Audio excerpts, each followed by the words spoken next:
Hello friends, आज हम बात करेंगे reversal of heart disease factors की। तो age is a predominant factor, means आपकी एज 45 से ज़्यादा है मैन में और वुमन में 55 से ज़्यादा है, तो आपको हार्ट डिसीज़ के टेस्ट करवा लेने चाहिए रेगुलरली, एवरी ईयरली। आपका बीपी आपको चेक करवाना चाहिए, डायबिटीज़ चेक करवाना चाहिए, कोलेस्ट्रॉल चेक करवाना चाहिए, इन्फ्लेमेटरी मार्कर्स चेक करवाना चाहिए। वुमेंस में बिफोर 55 इस्ट्रोजन हार्मोन्स का प्रोटेक्शन रहता है, तो बिफोर 55 वुमेंस में हार्ट डिसीज़ कम देखने को मिलता है। आफ्टर 55 मैन और वुमेन में इक्वल मात्रा में हार्ट डिसीज़ देखने को मिलता है आफ्टर मेनोपॉज। दूसरा, डायबिटीज़ में वुमेंस में हार्ट डिसीज़ ज़्यादा एग्रीवेट होता है कंपेयर टू मैन। फिर आते हैं रेस पे, तो अफ्रीकन अमेरिकन्स लोगों को ज़्यादा हार्ट डिसीज़ देखा गया है compare to white people and Hispanic Americans. And in Asia, in East Asia, there is a less heart disease seen compared to South Asian regions. फिर बात आती है कि आपकी वेट की, तो आप ओबेस हो, ओबेसिटी मेन फैक्टर है हार्ट डिसीज़ को एग्रीवेट करने के लिए। हार्ट फेलियर करता है, हाइपरटेंशन करता है। तो आपका मेन में जो वेस्ट लाइन है वो 40 इंच से ज़्यादा नहीं होना चाहिए और वुमेन में 35 इंच से ज़्यादा नहीं होना चाहिए। और वेट लॉस ये big factor to reverse the heart disease. इसके लिए आप प्लांट बेस्ड वेजिटेरियन खुराक खा सकते हैं।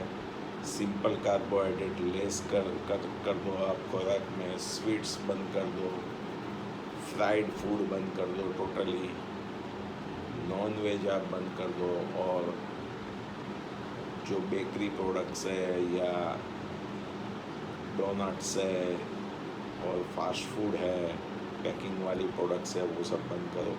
नेचुरल फूड नेचुरल मात्रा में लो, फूड से थोड़ा कम खाइए, और वॉकिंग की हैबिट रखिए daily 30 to 60 minute as per your convenience. Brisk walking is must. Brisk walking में आपको सांस फूलती है, आपको पसीना आता है, लेकिन आप बाजू वाले व्यक्ति से बात कर सकते हैं, दो हाथ हिलाते हिलाते आप वॉकिंग कर सकते हैं। That is called moderate walking. Brisk walking is moderate walking. एकदम धीरे धीरे टहलते टहलते नहीं चलना है, आपको ब्रिस्क वॉक करना है। अथवा आप साइकिलिंग कर सकते हैं, स्विमिंग कर सकते हैं। हफ्ते में 150 मिनट आपको एरोबिक एक्सरसाइज करनी है, लाइक ब्रिस्क वॉकिंग और साइकिलिंग और स्विमिंग। और आपको एनारोबिक एक्सरसाइज करनी है तो हफ्ते में 2 दिन आप एनारोबिक एक्सरसाइज 15 मिनट तक कर सकते हैं, जैसे वेट लिफ्टिंग है या जिम में जाके आप कर सकते हैं। मेन हार्ट डिसीज़ में वॉकिंग का इम्पोर्टेंस बहुत इम्पोर्टेंस है। आइदर वॉकिंग और साइकिलिंग। जिसको जॉइंट की तकलीफ है वो साइकिलिंग भी कर सकते हैं, लेकिन सर्कुलेशन मूवमेंट के लिए और हार्ट के मसल को मजबूत करने के लिए ये बहुत ज़रूरी है। फिर बात आती है डाइट की, तो डाइट में आप मल्टी कलर्ड फ्रूट्स डेली खाइए। हम सलाह देते हैं दिन में 3, 4, 5 बार खाइए, लेकिन आप दिन में एक बार भी एक फ्रूट्स रोज लोगे तो भी अच्छा है। सलाड्स खाइए सीज़न के हिसाब से। लंच में गेहूं को बंद करिए, मल्टीग्रेन आटा खाइए। अपना बीपी 120-80 के नीचे रहना चाहिए।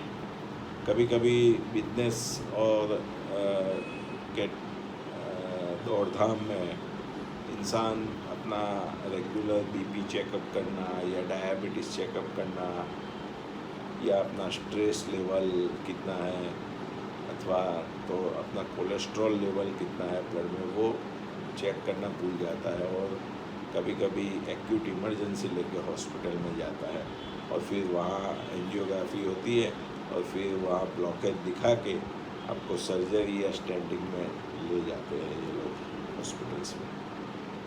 तो मेन पैरामीटर्स है कि आपका ब्लड प्रेशर 120/80 से नीचे रहना चाहिए इन एडल्ट लाइफ। फिर आपका डायबिटीज़ फास्टिंग 100 और पीपीबीएस 140 के आसपास। आपका LDL cholesterol below 60, triglyceride below 60, HDL above 60 and total cholesterol आप 100 के आसपास रखोगे एंड इन्फ्लेमेटरी मार्कर्स आप 1 के आसपास रखोगे तो आपका हार्ट डिसीज रिवर्स हो जाएगा विदाउट एनी स्टेंटिंग। इसके लिए आपको डाइट में ज़बरदस्त चेंज लाना पड़ेगा। Plant based leafy vegetarian diet खाना पड़ेगा, फ्रूट्स मल्टीपल खाने पड़ेंगे, आपको वॉकिंग या साइकिलिंग की एरोबिक एक्सरसाइज करनी पड़ेगी, आपको prescribe medicine according to clinical trials लेनी पड़ेगी जो हम हमारे hospital heart and vascular care advance ECP centres Ahmedabad में हम non surgical reversal of heart disease programme चलाते हैं। तो ये वैल्यू रखनी बहुत ज़रूरी होती है। फिर आती है स्ट्रेस लेवल। तो स्ट्रेस लेवल आपका एकदम कम होना चाहिए। इसके लिए चाहे आपको मेडिटेशन करना पड़े, आपको प्राणायाम करना पड़े, तो आप रोज़ 20 मिनट उसके लिए निकालिए भूखा पेट सुबह में या शाम को। आपको स्ट्रेस उससे भी कंट्रोल नहीं होता है तो स्ट्रेस की दवाई लीजिए। मैं एंटी डिप्रेसेंट की बात नहीं कर रहा हूँ, मैं ट्रैंक्विलाइज़र की बात कर रहा हूँ। स्ट्रेस लेवल नहीं रहना चाहिए। कभी कभी एंटी डिप्रेसेंट दवाई से बीपी हाई हो जाता है, तो एंटी डिप्रेसेंट दवाई की बात नहीं होती है। आपको बीपी कम करने के लिए जो रास्ते हमने आगे बात की कि आपको वेट लॉस करना है, प्लांट बेस्ड डाइट खाना है, अथवा आपको पोटेशियम रिच फूड खाना है। पोटेशियम बनाना में मिलता है, एक बनाना खाओगे तो 470 मिलीग्राम पोटेशियम आपको मिलेगा पर डे। इंसान को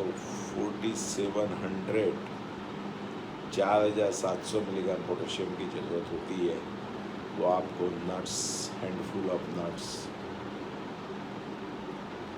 बहुत थोड़ी मात्रा में लेकिन हैंडफुल ऑफ नट्स खाना है। फ्रूट या एक से ज़्यादा दिन में लेना है। रात को फ्रूट खाना नहीं है। आपका खुराक फ्राइड नहीं होना चाहिए, आपका खुराक बेकरी प्रोडक्ट्स वाला नहीं होना चाहिए। आपको रिवर्सल ऑफ हार्ट डिसीज़ के लिए आपको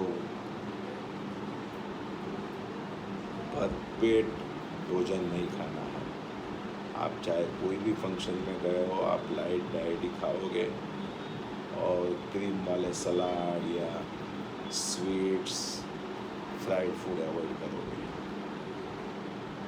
dental hygiene is very important, so take care of dental hygiene because dental hygiene and heart attack is connected. Proper sleep लेना है 8 कलाक की हार्ट डिसीज़ के पेशेंट्स को। फिर एलूफनेस अथवा लोनलीनेस से बचना है। हाँ, आप स्पिरिचुअल हो और अकेले रहते हो तो बराबर है, लेकिन आपके दिमाग में बहुत से ख्याल आते हैं और आप अकेला फील करते हो, तो आपको फ्रेंड्स से बात करना है गार्डन में या कोई भी रिक्रिएशनल जगह या फैमिली के साथ आप बैठ के अपना जो भी तकलीफ़ है वो शेयर कर सकते हो। लेकिन एलुफनेस, लोनलीनेस वो बहुत ख़तरनाक चीज़ हो सकती है हार्ट डिसीज़ के लिए। एवरी ईयर इन्फ्लुएंजा की वैक्सीन लेना है। लेडीज़ में हार्ट की वेसल्स मेंस से थोड़ी पतली होती है, कोरोनरी आर्टरीज। और दूसरी बात लास्ट में, फ्रूट्स में विटामिन सी रिच फ्रूट्स ज़्यादा खाना है, जिसमें आप हर एक फ्रूट विटामिन सी वाले आते हैं, लेकिन बेरीज है, कीवीज़ है, सेंटेलॉप है, एप्पल है, पपैया है वगैरह खा सकते हैं। सीज़न वाइज वेजिटेबल भी खा सकते हैं।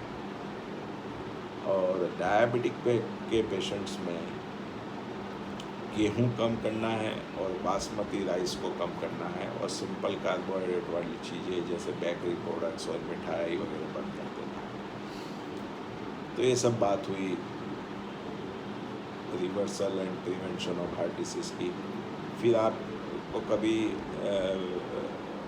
अपना पैरामीटर्स मेजर्स नहीं किया और आपको चेस्ट पेन हुआ, आप इमरजेंसी में हॉस्पिटल गए, एंजियोग्राफी हुआ, वहाँ आपको 3 ब्लॉक डॉक्टर ने अपने माइंड के हिसाब से लिख दिए, 4 ब्लॉक लिख दिए, लेकिन उसके बाद आपको चेस्ट पेन नहीं हो रहा है और आप स्टेबल हो पल्स बीपी के हिसाब से, तो आप रिलैक्स होके दवाइयों पे आप स्टेबलाइज हो जाइए। अभी बहुत सी सारी दवाइयाँ आई हैं और इंजेक्टेबल्स भी एंटी थ्रोम्बोटिक बहुत बढ़िया है, जो क्लॉट को डिज़ोल्व करते हैं और क्लॉट को बढ़ने नहीं देते हैं। लेकिन क्रूशियल आवर्स में, मीन्स 1 आवर्स में, इवेंट्स के 1 आवर्स में आपको ये ट्रीटमेंट लेना है। आपको ब्लॉकेज दिखाए और डॉक्टर ने बोला है कि 3 हफ्ते बाद आपकी बाईपास करेंगे या एंजियोप्लास्टी स्टेंट रखेंगे, तो वो मतलब बिना की बात है, क्योंकि स्टेबल कंडीशन में मेडिसिन स्टेंट और बाईपास से ज़्यादा इफेक्टिव है। वो क्लिनिकल ट्रायल्स बोलते हैं। बाईपास सर्जरी में ब्लॉकेज को निकालते नहीं है चिपिए से या फोर्सेप्स से, खाली छाती में से या हाथ में से या पैर में से नली निकाल के उसको एओर्टा में और नीचे की साइड पे, ब्लॉक के नीचे की साइड पे सांधा लगा के ब्लड का सप्लाई चालू करते हैं। तो बाईपास के बाद पेशेंट्स कभी कार्डियोलॉजिस्ट डॉक्टर को नहीं पूछता है कि साहब बाईपास हो गई, अब एंजियोग्राफी करके देख ले कितने ब्लॉकेज है, तो डॉक्टर सीधा फाइल उठा के फेंक देगा, क्योंकि ब्लॉकेज का इम्पोर्टेंट नहीं है हृदय को ऑक्सीजन वाला ब्लड कितनी मात्रा में मिल रहा है, कार्डियक आउटपुट हृदय का कितना है, स्ट्रोक वॉल्यूम कितना है, कितनी एक बीट में हृदय कितना ब्लड फेंकता है, वो इम्पोर्टेंट है। तो US FDA approved ECP treatment natural bypass treatment है, आपको बाईपास सर्जरी के ट्रूमा से बचाती है। और हम लोग जिसका हार्ट एकदम डैमेज हो गया है, पंपिंग कम हो गया है, उन लोगों को हम ट्रीटमेंट देते हैं, जिसको बाईपास नहीं करानी है, स्टेंट नहीं डलाना है, उसको हम ECP ट्रीटमेंट देते हैं, डिटॉक्सिकेशन ट्रीटमेंट साथ में देते हैं, जो प्रोटोकॉल के हिसाब से आती है। और साथ में लाइफस्टाइल और दवाइयाँ। तो आपको कभी कोई ज़िंदगी में, जब तक आपकी आयुष्य है तब तक आपको कोई तकलीफ़ नहीं रहेगी, जो आप ECP ट्रीटमेंट प्रॉपर तरीके से लोगे ट्रेन डॉक्टर के साथ और लाइफस्टाइल मेंटेन करोगे, तो आपको सर्जिकल इंटरवेंशन के ट्रॉमा में तो जाना ही नहीं पड़ेगा। मीन्स ब्लॉकेज का इम्पोर्टेंट नहीं है, मैं बार बार बोलता हूँ, ब्लॉकेज को दवाई से हम स्टेबलाइज कर देते हैं, रिवर्स करते हैं। ईसीपी भी ब्लॉकेज वाली नली को डायलेट करती है और आसपास ही इतनी सारी नलियाँ बन जाती है कि नेचर बाईपास बनता है और हार्ट का पंपिंग बढ़ जाता है, रिवास्कुलराइजेशन होता है, एंजियोजेनेसिस होता है, आर्टीरियोजेनेसिस होता है। तो ECP is better than bypass, along with proper medical guidance, intense medical advice, and ECP and lifestyle modification is a basic and best treatment for the heart disease. Namaskar.